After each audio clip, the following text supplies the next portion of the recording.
Guys welcome back to my channel. Last video में मैंने unit 4 cover किया था एचआरएम का एंड 4 यूनिट मैंने इसलिए कवर किया था सिंगल वीडियो में क्योंकि यूनिट 4 मैंने आपको जैसा कि वीडियो में बताया था वो बहुत ही लेंथी था और आप लोगों को ये नीड थी कि आप लोग उसे समझें और उसकी ट्रिक्स याद करें, ठीक है। क्योंकि अगर मैं उसी वीडियो में यूनिट 5 भी कवर कर देती तो यूनिट 5 जो है वो थोड़ी सी शॉर्ट है बट यूनिट 4 थोड़ी सी लॉन्ग है and you have to cover all the points of the unit 4 क्योंकि एग्जाम पॉइंट ऑफ व्यू से यूनिट 4 से भी क्वेश्चन आते हैं तो मैं ऐसा नहीं कर सकती थी कि एक दिन ही बर्डन दे दूँ आप पे, ठीक है। तो मैंने यूनिट 4 ही कवर किया था एक वीडियो में एंड इस वीडियो में मैं यूनिट 5 लेकर आई हूँ आप लोगों के लिए जो कि एम्प्लॉय मेंटेनेंस के बारे में है एंड इसमें मैं सारे जो स्मार्ट की पॉइंट्स जो मैंने आपके लिए रेडी किए हैं 9 स्मार्ट पॉइंट्स वो मैं इसमें आपको बताऊंगी और कैसे क्या क्या होता है इसमें, इस यूनिट में क्या क्या कवर है, सब कुछ मैं आपको डिटेल में अच्छे से बताऊंगी, ठीक है। इसलिए मैं ये सेपरेट वीडियो आप लोगों के लिए लेके आई हूँ। तो गाइस बिना देरी के लिए स्टार्ट करते हैं, ठीक है। तो जो यूनिट 5 है बेसिकली ये this unit is all about the employ maintenance, ठीक है। और इसकी जो ट्रिक्स है पहली जो इसकी ये ट्रिक है उसका नाम है EFS TTTREL, ठीक है। और अगर इसको आप याद करना चाहें तो मैंने इसकी लाइन भी यहाँ पे देखो मेंशन की हुई है।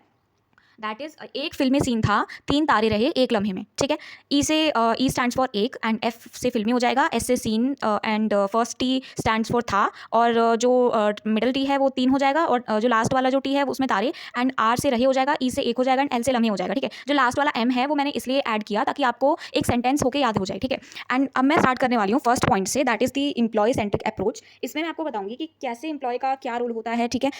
इसमें क्या होता है गाइस, देखो HR डिसीजंस का मेन फोकस होता है एम्प्लॉय की डिग्निटी, ठीक है, रिस्पेक्ट और वेलबींग पर होना चाहिए, ठीक है। एम्प्लॉय को सिर्फ रिसोर्स नहीं बल्कि वैल्यूएबल एसेट माना जाता है और सेटिस्फैक्शन से परफॉर्मेंस और लॉयल्टी दोनों बढ़ते हैं। आप देखो गाइस इसमें क्या है, किसी भी कंपनी में अगर एक एम्प्लॉय सेटिस्फाइड है, उसकी डिसरिस्पेक्ट नहीं हो रही है, डिसरिस्पेक्ट किसी भी वे में हो सकती है, let's say in the way of gender inequality, ठीक है, complexion inequality and so on, ठीक है। तो अगर देखा जाए तो डिसरिस्पेक्ट की तो कोई लिमिट नहीं है, वो कैसे भी किसी भी वे में हो सकती है, बट यहाँ पे फोकस करने वाली बात यह है कि उसको डिसरिस्पेक्ट ना फील हो, ठीक है। और जो उसको अथॉरिटी दी जा रही है वो उसका सही यूज़ करे in the company and towards the company and जो उसको जो रिस्पॉन्सिबिलिटी दी जा रही है कहीं ऐसा ना हो कि उसको रिस्पॉन्सिबिलिटी इतनी सारी दे दी जा रही है कि वो ओवर बर्डन फील कर रहा है, ठीक है। इससे क्या होगा, लेबर टर्नओवर बढ़ेगा जिसकी वजह से कॉस्ट बढ़ेगी कंपनी की, ठीक है। और जब कंपनी में एम्प्लॉयज़ ही नहीं टिकेंगे तो काम कौन करेगा, ठीक है। सबसे बड़ा सवाल तो ये है। अब वैल्यूएबल एसेट मैंने क्यों बोला, क्योंकि काम किसी भी काम को करने के लिए एम्प्लॉय की ही सबसे पहले नीड होती है। फ्लैट से मैंने एक कंपनी खोली, ठीक है, एंड उसमें मैंने जो भी है मशीनरी वगैरह लगा दी, ठीक है। बट मशीन्स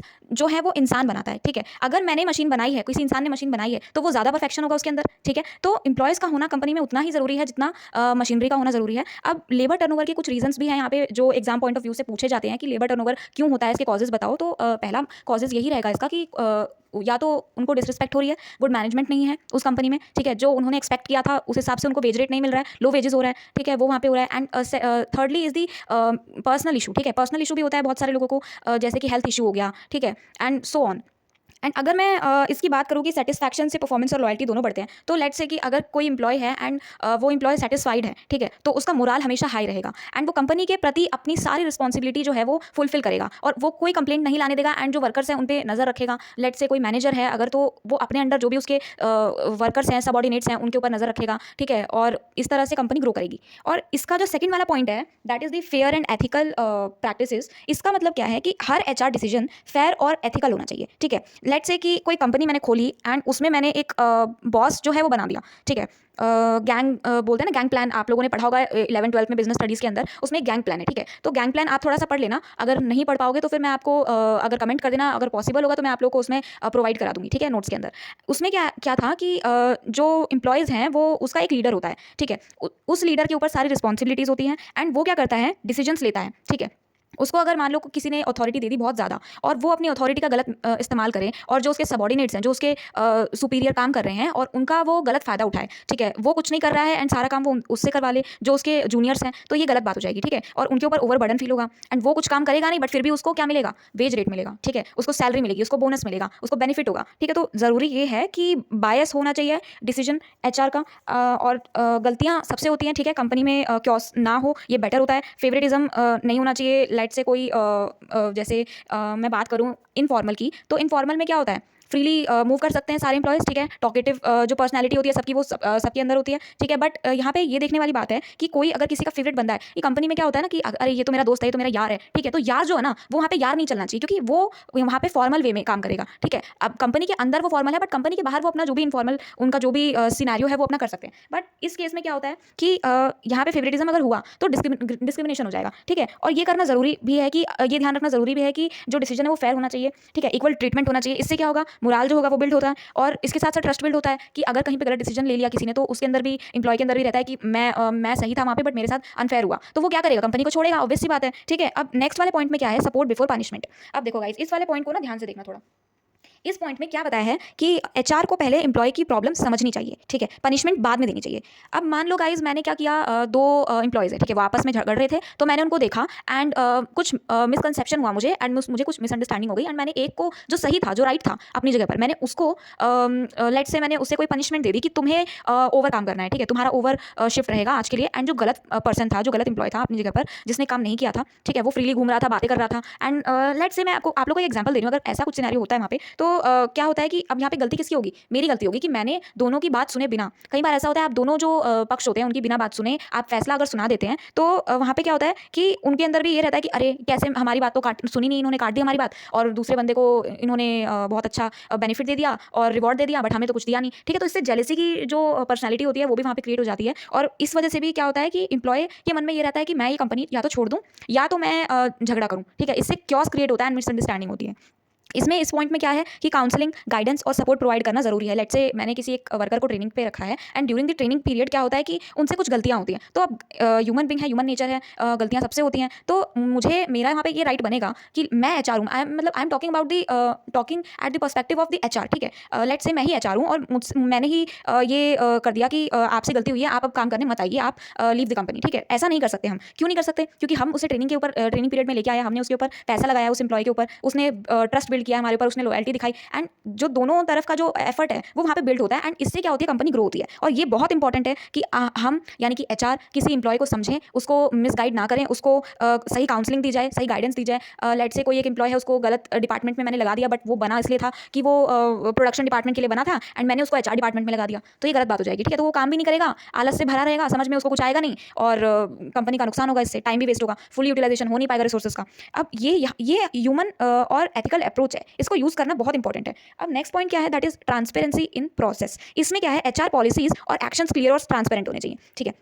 एचआर की पॉलिसी, अगर कोई एक बेस्ट कंपनी है तो वो क्या करती है, आपने देखा होगा, सबसे पहले ना वो रूल्स एंड रेगुलेशंस निकालती है नोटिस में कि हमारी कंपनी है, एंड फलाना हम company let's say XYZ company है, एंड उसमें मैंने एक नोटिस निकाल दिया कंपनी का कि इस कंपनी में ये टाइम पीरियड होगा, एंड इतने रिसोर्सेज यूज होंगे, या फिर ये डिसीजन वो लेगा, वो एम्प्लॉय लेगा, ए एम्प्लॉय लेगा, एंड बी एम्प्लॉय उसको रिजॉल्व करेगा, कोई भी वहाँ पे अगर डेविएशन आता है तो उसको वो सॉल्व करेगा, ठीक है। एंड अगर ऐसा भी हो सकता है कि कई बार दोनों एग्री ना करें एक दूसरे से, तो क्या होता है कि नोटिस निकालना बहुत जरूरी हो जाता है कंपनी को, ताकि पॉलिसीज और जो ऑब्जेक्टिव है एक तरह से वो क्लियर हो, एम्प्लॉय को क्यों काम करना है, क्या काम करना है, वो क्लियर होना चाहिए उसे, ठीक है, तभी वो काम कर पाएगा, और टाइम जो है वो अच्छे से यूज हो पाएगा, यूटिलाइज हो पाएगा, ठीक है। और एक्शंस अगर क्लियर होंगे तो क्या होगा, सब कुछ प्रॉपर्ली होगा, डॉक्यूमेंटेड होगा, ठीक है। अगर डॉक्यूमेंटेड होगा तो ट्रांसपेरेंसी बनी रहेगी और कंफ्यूजन डिस्प्यूट्स भी कम होंगे सब में। एंड इसमें HRIS का यूज करके प्रॉपरली डॉक्यूमेंटेड सब कुछ अगर होगा, HRIS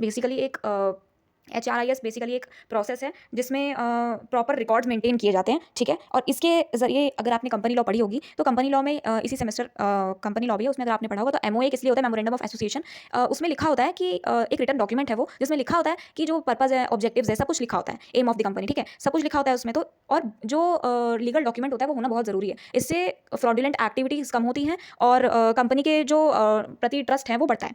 अब मैं बात करूँगी नेक्स्ट पॉइंट की, दैट इज़ ट्रस्ट बिल्डिंग। अब इस वाले पॉइंट में क्या है कि जो एचआर होता है ना उसका process should be clear and open, ठीक है। एचआर का इंपॉर्टेंट रोल होता है ट्रस्ट बिल्ड करना, ठीक है। ट्रस्ट बिल्ड करेगा तभी इंप्लॉयज़ उसके प्रति अपना ट्रस्ट दिखा पाएंगे कि ये जो पर्सन है वो बहुत ट्रस्टेड है, हमें इस कंपनी में काम करना चाहिए, ये जो बोल रहे हैं वो सही ही बोल रहे होंगे, क्योस नहीं होते उसमें, उस सिचुएशन में, एंड ओपनली एक दूसरे से कम्युनिकेशन हो पाता है, ठीक है। टू साइडेड कम्युनिकेशन यहाँ पे देखने को मिलता है हमें। ओपन कम्युनिकेशन और फेयर बिहेवियर से क्या होता है, ट्रस्ट डेवलप होता है, और ट्रस्ट से इंप्लॉय एंगेजमेंट और कमिटमेंट बढ़ता है, ठीक है। अगर दोनों ही जो साइड्स हैं, अगर लेट से दोनों ही साइड्स हैं, उनके बीच में कोई क्लैरिटी नहीं है, कोई मिसकंसेप्शन है, तो एक पर्सन को क्या होगा कि इसने मुझे जो बात बोली वो मुझे समझ में नहीं आई, तो क्या होगा, वहाँ पे टाइम बहुत ही इंक्रीज हो जाएगा, ठीक है। और एक टाइम पे क्या होगा कि क्योसेस बहुत ज़्यादा बढ़ जाएंगे और जो कोऑर्डिनेशन होता है वो टूट जाएगा, वो ब्रेक हो जाएगा, ठीक है। नेक्स्ट वाले पॉइंट में बताया है टेक्नोलॉजिकल सपोर्ट। अब यहाँ पे मैंने HRIS भी मेंशन किया है दोबारा से। अब जिसको ऊपर समझ में ना आया हो वो यहाँ पे भी समझ सकता है HRIS क्या होता है, ठीक है। HRIS टेक्नोलॉजिकल सपोर्ट में क्या बताया कि मॉडर्न HR का काम क्या है, डिजिटल सिस्टम्स HRIS के थ्रू होता है, ठीक है। एम्प्लॉय रिकॉर्ड्स रखना, अटेंडेंस रखना, पेरोल सब सिस्टम में मैनेज होता है, ठीक है। एक्यूरेसी, स्पीड और एफिशिएंसी इंप्रूव होती है इससे। अब देखो गाइज, अगर एक बात बताओ आप मुझे कि अगर किसी कंपनी में मैंने सिर्फ पेपर वर्क कर रखा है तो क्या वो मैं ज़्यादा दिन तक उसे संभाल के रख सकती हूँ?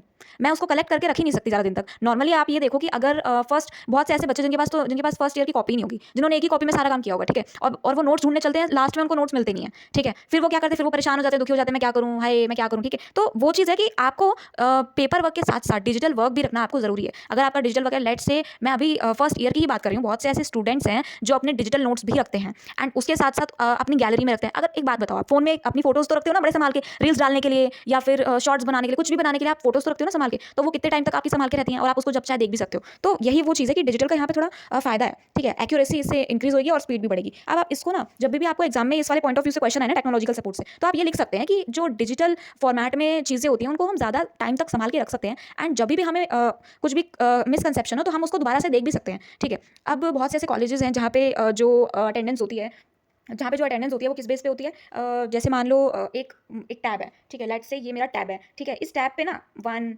2 ऐसे सो ऑन करके मतलब लास्ट तक ना इतने सारे स्टूडेंट्स होते हैं, नेम होते हैं उनके एंड यहाँ पे होता है सर्कल, ठीक है। तो टीचर्स क्या करते हैं ना, टैब में अपने अटेंडेंस लगाते हैं एंड यहाँ से ऐसे ऐसे कर करके वो अटेंडेंस लगाते हैं या फिर वो गूगल शीट्स में भी लगा देते हैं। बहुत सारे आपने कॉलेजेस में देखा होगा, आपके कॉलेजेस में होता है या नहीं, अगर आपके कॉलेजेस में ऐसा होता है तो प्लीज़ कमेंट में बताएं मुझे कि आपके कॉलेज में भी जो है अटेंडेंस रजिस्टर में मार्क नहीं होती है, डिजिटली होती है, ठीक है। मेरे कॉलेज में तो डिजिटली होती है, ठीक है, जो गूगल शीट है उस पर होती है। तो इससे क्या होता है कि गाइज टाइम भी सेव होता है, ठीक है, आपको लिखने की जरूरत नहीं है, सिर्फ एक आप टैब निकालिए और अपना एक डॉट करिए, एक फिंगरप्रिंट अपना करिए उस पर एंड हो जाता है वो, ठीक है, सबमिट हो जाता है। और उससे क्या होता है, बहुत सारे बच्चे ऐसे भी हैं जो आके बोलते हैं मैम मैं तो आई थी उस दिन और आपने मेरी अटेंडेंस नहीं लगाई, तो टीचर जो है वो बताती है कि नहीं आप तो उस दिन आए ही नहीं थे, मैंने अपनी डिजिटली आपकी अटेंडेंस लगाई है बट आप उस दिन थे ही नहीं, तो कहाँ से शो होगी। तो वो चीज़ है कि टेक्निक इतनी आगे बढ़ गई है कि आज के टाइम पे पहले तो नहीं होता था ऐसा कि रजिस्टर में होती थी सबकी अटेंडेंस, पर आज के टाइम पे डिजिटल भी होती है, इवन स्कूल्स में भी ऐसा कर दिया गया है। अब तो बहुत से ऐसे स्कूल्स हैं, ऑलमोस्ट ऐसे स्कूल है जहाँ पे डिजिटली अटेंडेंस होती है एंड जब चाहे आप देख सकते हो अपनी अटेंडेंस, आपको वो ग्रुप पे सेंड कर देते हैं, भेज देते हैं, ठीक है। आपके भी ऑफिशियल ग्रुप जो होते हैं उसमें टीचर सेंड कर देते हैं ताकि किसी के मन में कोई डाउट ना हो अटेंडेंस को लेके,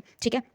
अब ये तो बहुत हो गया अटेंडेंस के बाद, आप लोग पक गए हो गए अटेंडेंस के मुद्दे को साइड रखते हुए, मैं नेक्स्ट वाले पॉइंट पे बढ़ती हूँ, दैट इज रिटेंशन फोकस। इसका जो पॉइंट है, इस पॉइंट का मतलब ये है कि एचआर जो होता है ना उसका मेन एम होता है अच्छे इंप्लॉयज को ऑर्गेनाइजेशन में बनाए रखना, ठीक है। सैलरी ग्रोथ वर्क कल्चर और बेनिफिट से रिटेंशन इंप्रूव होता है। अब रिटेंशन देखो गाइस, हाई रिटेंशन का मतलब होता है लो टर्नओवर कॉस्ट, ठीक है। अगर रिटेंशन हाई होगा तो आपकी टर्नओवर जो कॉस्ट होगी वो कम आएगी, ठीक है। तो आपको रिटेंशन पे फोकस करना इसलिए ज़रूरी है क्योंकि कई बार ऐसा होता है गाइस कि एम्प्लॉय जो आप देखो गाइस, इसी से मुझे एक बात याद आई कि कंपनीज में राउंड्स क्यों रखते हैं। कंपनीज में इसलिए राउंड्स रखते हैं, पहले रिटर्न वाला राउंड होगा, देन एचआर राउंड होता है, ठीक है। वो क्यों रखते हैं, ताकि कैंडिडेट की जो इंटेलिजेंस है उसे मेजर किया जा सके कि उसका इंटेलिजेंस किस लेवल पे है एंड उससे क्या होता है, कंपनी अच्छे कैंडिडेट को ऑफर करती है, अच्छे कैंडिडेट को वेलकम करती है और इससे उनका जो कंपनी का जो ग्रोथ होता है ना वो इससे ज़्यादा हो जाता है। उनको कोई डाउट नहीं रहता फिर कि ये एम्प्लॉय कैसा है कैसा नहीं है। अब over the period of time मैं नहीं कह सकती कुछ भी, बट मैं इतना कह सकती हूँ कि एचआर राउंड के बाद जो एम्प्लॉय आता है वो मतलब 90% तो अच्छा ही होता है क्योंकि वो इतने सारे राउंड्स जो है वो पार करके आता है, ठीक है। अब नेक्स्ट वाले पॉइंट में मैं बताऊंगी एम्प्लॉय वेलफेयर के बारे में।